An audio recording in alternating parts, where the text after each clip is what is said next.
3:40 a.m., October 25th, 2025, Seversky Donets River, eastern Donetsk. The wind howled across the plains, tearing through the night. The ground trembled beneath thousands of tons of steel as two massive armies, Russia and China, advanced side by side through the cold mist. On one side flew Moscow's Red Star. On the other, Beijing's Crimson Flag. Riverbank artillery roared in succession. Rockets sliced across the sky, and the firelight reflected on the frozen water. A warning that a nightmare was coming. In just a few minutes, the two most powerful armies on the continent would storm into Kramatorsk, believing that a single strike could erase Ukraine's defensive line. But the question that made the whole world hold its breath was clear. Will Ukraine be annihilated under the might of two giants? Or will the river become the grave of both empires? So stay with me, and let's step into the battlefield to witness how it all unfolds. October 25th, 2025, Seversky Donets River, eastern Donetsk. The night was frozen, the air biting like steel. Along the northern bank, the Russian armored convoy slowly advanced through the fog. 30 T-80 BVM tanks rolled forward, their engines shaking the mist. Behind them came 20 BMP-3s, 12 2S-19 Mista-S self-propelled howitzers, and 400 mechanized troops, forming a 5-mile column of armor and fire.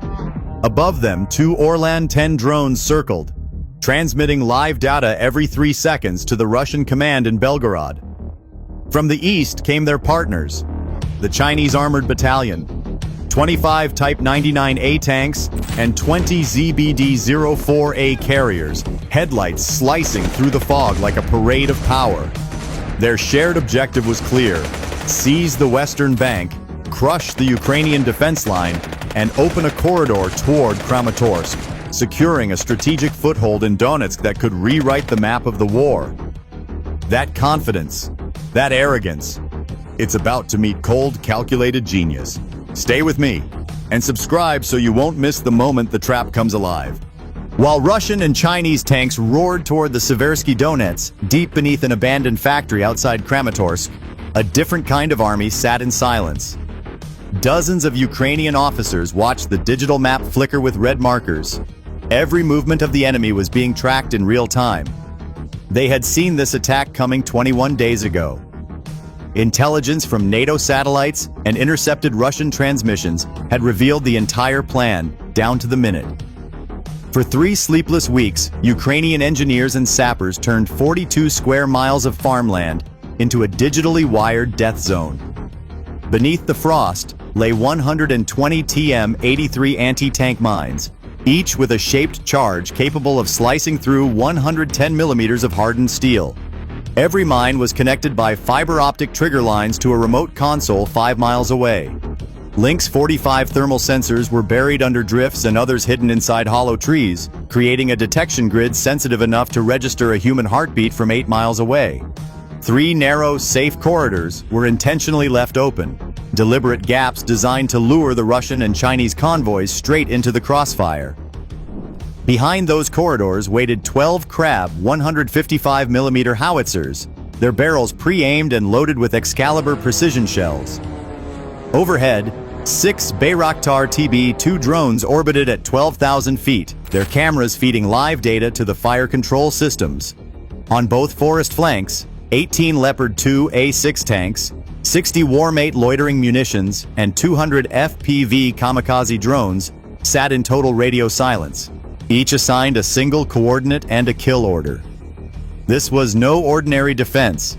It was a digital ambush, a war map built by patience, mathematics, and foresight. Every inch of frozen soil had been calculated, every explosion pre-written. And now, as the twin armies closed in, Ukraine's trap was ready to strike. Some say technology wins wars, others say patience does. What do you believe? Comment below. Your opinion might surprise you. 4:45 a.m. Engines roared like thunder rolling across steel. From the north, the Russian column, 30 tanks and 400 troops, rolled forward like a metal tide, their headlights cutting through the fog. From the east, 25 Chinese Type 99A tanks and 300 soldiers advanced in perfect formation, engines synchronized to the second. Above them, 30 CH-901 suicide drones whirred through the sky, tracing faint red arcs in the frozen mist. Inside their armored cabins, officers exchanged confident grins. Russian crews blasted music over intercoms. Chinese commanders filmed the approach for propaganda reels. To them, this was history being written. The day two empires crossed the river together. Commanders barked orders over open channels, convinced nothing could stop their twin advance. In the Ukrainian command post, the screens lit up, two crimson dots on the digital map moving closer. The commander leaned forward, eyes cold. "Activate," he ordered. 5:02 a.m. On the battlefield, everything changed in one breath. The Bukovel AD electronic warfare array, hidden deep in a pine ridge, unleashed a storm of electromagnetic chaos. Within 6 seconds, every Russian Orlan 10 and Chinese BZK-005 reconnaissance drone went blind. Their feeds dissolved into static, their cameras spinning in vain. Above the valley, 30 CH-901 suicide drones lost control, swirling like hornets in panic before slamming into trees, tanks, and frozen earth. Then the sky cracked open. From behind the ridgeline, 60 Warmate loitering munitions rose in flawless formation, followed by 200 FPV kamikaze drones sweeping low over the frost. Their rotors screamed through the cold air like 1,000 razors. On radar, they looked like a solid wall of movement. Chinese and Russian operators mistook them for reinforcements and Titan formation, exactly what Ukraine wanted. The lead T-80BVM tank crawled forward, its 46-ton frame crushing the snow. Then, a metallic click. Inside the Ukrainian command bunker, an operator saw the signal flash red and slammed the detonator switch. The blast ripped through 4 inches of composite armor, hurling the 46-ton tank onto its side. Shockwaves tore through the frozen air. 2 more tanks hit hidden charges and exploded, setting off ammunition inside. Flames lit the fog red. Panic rippled down the entire convoy. Engines roared, tracks slipped, armored vehicles collided in chaos. From the ridgeline, Ukrainian artillery adjusted range. 12 Krab 155mm howitzers opened fire, raining down Excalibur precision shells at 22,000 feet per second. The first barrage hit the supply trucks. The second, the command vehicles. Within minutes, over 20 armored units were burning. Across the river, the Chinese column tried to turn, but their CH-901 drones lost control, crashing into their own tanks. The valley filled with fire, metal, and static. Overhead, Bayraktar TB2s glided silently through the smoke, marking new targets with laser beams. In less than 5 minutes, the perfect Russian-Chinese advance had turned into a graveyard of steel.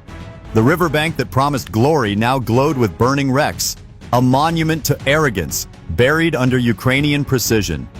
The first trap worked flawlessly, but Ukraine isn't done yet. Keep watching to witness how precision fire turns the battlefield into pure hell. 5:07 a.m. The valley was now a cauldron of flame. Through the blinding haze, the Ukrainian gunners saw their moment.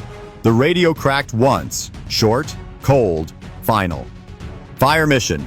All batteries bid engage 12 Krab 155mm self-propelled howitzers opened up at once, their barrels vomiting fire every 9 seconds. The ground behind the ridge shuddered with the recoil. Within moments, 48 Excalibur precision shells, each weighing 103 pounds, arced through the sky at Mach 3.5. The first wave struck the Russian fuel column.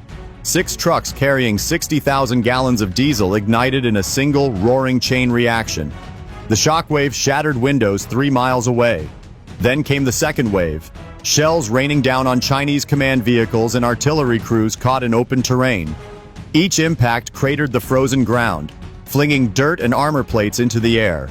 One shell pierced a Chinese Type 99, a turret clean through, detonating its 125mm ammunition rack. The tank erupted like a volcano, scattering molten steel across the snow. From the tree line, 18 Leopard 2. A 6 tank surged forward. Their engines roared at 1,500 horsepower, cutting through smoke and flame. Thermal sights locked onto targets through the chaos. The nearest T-80B VM burst into flames after a single round from the 120mm Rheinmetall gun. One by one, the Russian armor lines collapsed under pinpoint fire.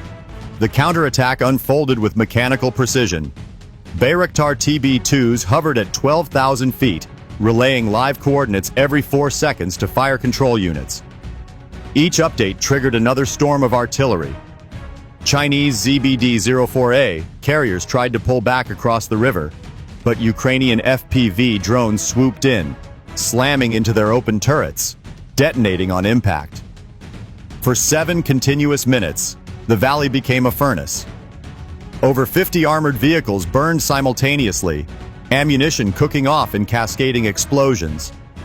The temperature near the river rose by 60 degrees in under a minute. Even snow began to melt under the inferno. By 5:14 a.m., the once proud Russian-Chinese formation was gone, replaced by black smoke, ruptured metal, and silence broken only by the hiss of burning fuel. The Seversky Donets, once a frozen river, now boiled red under the reflection of fire. Ukraine had not just stopped an invasion, they had rewritten the laws of modern battle, turning precision, patience, and intelligence into an unstoppable weapon. At 5:15 a.m., the Notice M GPS jamming array, buried under 8 meters of reinforced soil, activated at full output. A wall of electromagnetic energy surged across 60 square miles at nearly 186,000 miles per second. Within 0.7 seconds, every Russian and Chinese signal vanished from the spectrum. 92 drones, 14 radar units, and 38 encrypted channels were blinded simultaneously. Above the smoke, 30 CH-901 kamikaze drones veered off course, their guidance systems fried. They spun out of control like burning meteors, crashing into their own formations. One slammed into a Type 99A, igniting 3.2 tons of diesel. Another tore through a Russian BMP-3, detonating its 400 rounds of 30mm shells. In under 2 minutes, friendly fire from their own drones destroyed 6 tanks, 4 armored carriers, and killed over 60 soldiers. The air filled with distorted voices. Russian command channels dissolved into static. Orders became fragments. Pull, back, fire, north, was all that remained before the line went dead. Orlan 10 reconnaissance UAVs, worth $120,000 each, dropped from the sky one by one, their circuits fried by jamming pulses. Ukraine's systems, hardened with NATO encryption, stayed untouched. Bayraktar TB2s climbed through the haze, painting targets with millimeter precision. In just 4 minutes, 7 MAML missiles streaked down, annihilating 4 command trucks, 2 ammunition convoys, and a Panzer S-1 launcher worth $14 million. By 5:22 a.m., half the valley's comms grid was gone. 70% of enemy assets were blind or immobile. The Russians fired at smoke. The Chinese shelled empty coordinates. The battlefield no longer obeyed them. It belonged entirely to the algorithmic mind of Ukraine. In that frozen valley, where 2 armies of flesh and steel lost sight of everything, one truth emerged. In modern war, the first to lose connection loses the world. 7 a.m., October 25th, 2025. Kiev, Moscow, Beijing, Washington. As the sun rose over the smoking ruins of the Seversky Donets, the world shifted. The last fires still burned on the riverbank. 53 destroyed tanks, 27 armored vehicles, and more than 700 bodies lay scattered across the ice. The joint Russian-Chinese assault force, worth nearly $1.3 billion in hardware, had ceased to exist in under 20 minutes. In Moscow, the Kremlin's emergency lights turned red. The war room fell silent as the casualty feed appeared on the screens. 10,000 soldiers cut off, no surviving armor, and a blank line where radio telemetry should have been. Intelligence chiefs spoke in fragments, each blaming the other for the leak that exposed Operation Twin Fangs. For the first time since the war began, Russian officers stopped shouting and started whispering. 7 time zones away, Beijing's Central Military Commission met behind closed doors. The official report called the loss a tactical withdrawal. But inside the room, the truth was undeniable. The PLA's Type 99A Spearhead, the pride of China's armored divisions, had been digitally dismantled before even firing a coordinated shot. No state media reported it, yet the satellite images had already gone global. In Washington, the Pentagon's secure line buzzed with quiet astonishment. Analysts replayed the engagement frame by frame. Electronic warfare lasting 42 seconds, drone coordination precise to 0.8 meters, and a Ukrainian strike efficiency of 94%. One general leaned back in his chair and muttered, "They didn't just survive, they rewrote the rulebook." At NATO headquarters in Brussels, experts drafted a new doctrine overnight. Algorithmic Warfare Response Standard Number 1. It recognized what the battlefield had just proven, that AI-coordinated defense networks could outmaneuver entire mechanized armies. And in Kiev, beneath the echo of distant artillery, Ukraine's commander-in-chief faced the press. Cameras flashed as he said only one line: "We no longer fight for land, we fight for understanding." The quote went viral within hours, echoed in Washington, Tokyo, and Berlin. For the first time in modern history, the world had witnessed two superpowers blinded, not by weapons, but by intellect. The message was clear. In this new era, wars are no longer won by strength or speed. They are won by those who can see when others cannot.